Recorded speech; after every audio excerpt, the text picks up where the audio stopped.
Isang hindi malilimutang karanasan na may halong pait at pagkagulat ang ibinahagi ni pop rock royalty na si Yeng Constantino tungkol sa isang music idol na matagal na niyang hinahangaan.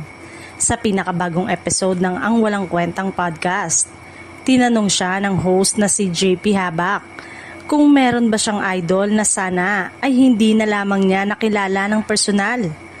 Hindi nagdalawang isip si Yeng na balikan ang pangyayari noong nagsisimula pa lamang siya sa showbiz matapos ang kanyang pagkapanalo sa Pinoy Dream Academy. Kwento niya, todo abang siya noon sa backstage ng ASAP nang mag-guest ang naturang singer na labis niyang iniidolo. Idol na idol ko po kayo, sana po makakulab ko kayo balang araw. Masayang bati raw ni Yeng sa kanyang idol. Ngunit sa halip na isang typical na showbiz response, prangka umano ang isinagot sa kanya nito. Kung darating yon, huwag mong ipipilit. Aminado si Yeng na labis siyang nagulat sa sagot at hindi agad alam kung paano nag-react niya.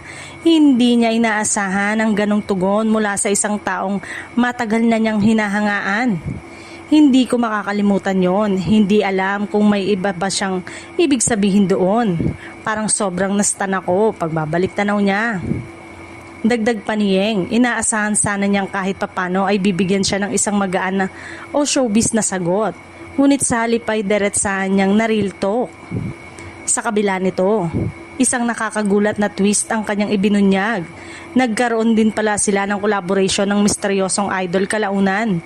Bagamat nilinaw niyang hindi ito tungkol sa musika at hindi pa rin pelikula. Dahil tumanggi si Yeng na pangalanan ng naturang music idol, iniwan niyang palaisipan sa mga netizen kung sino ang artistang minsang bumasag sa kanyang fangirl heart. Marami tuloy ang napapaisip at nanguhula. Sino kaya ang misteryosong lodi na na-real talk kay Yeng noong nagsisimula pa lamang siya sa industriya?